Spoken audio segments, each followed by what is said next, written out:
Salut à tous, c'était la journée du PCE Core. Les datas sont tombées, elles sont pas terribles. Comme c'est pas non plus catastrophique, la réaction sur les marchés est un peu modérée. Les marchés price bien plus les accords commerciaux et la fin de la guerre en Iran. Donc à l'instant T, il n'y a pas eu de décantation du fameux range qu'on voit sur BTC et ETH et on va voir ça tout de suite. Alors BTC du coup, si on dézoome un peu et qu'on regarde un peu la big picture, pour l'instant il n'y a pas de changement, c'est toujours en daily haussier.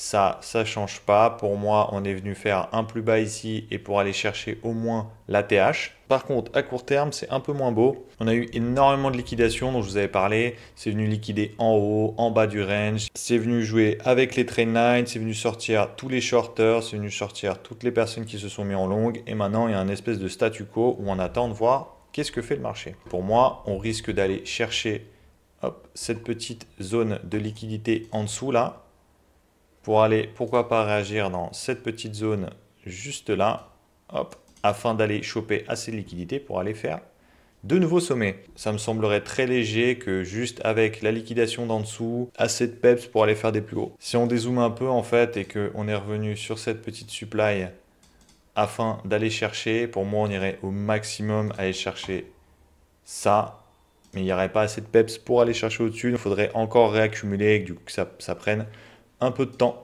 ETH, même combat, quand on dézoome, pour moi, ça va aller chercher le haut parce que du coup, il y a eu assez de liquidité.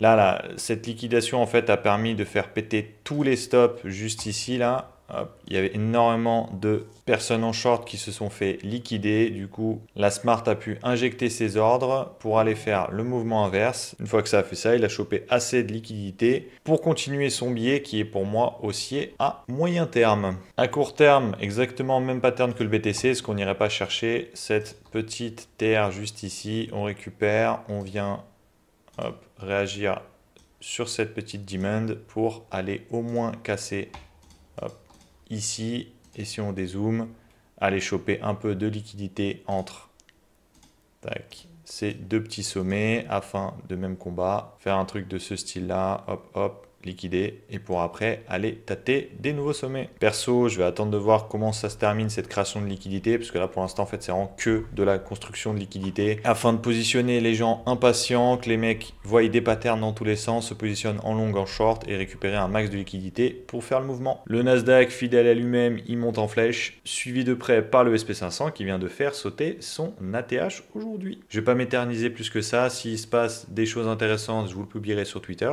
Je vous dis à dimanche 10h pour une vidéo qui va sûrement vous intéresser, ce sera sur The Blockchain Group. Sur ce, à la prochaine.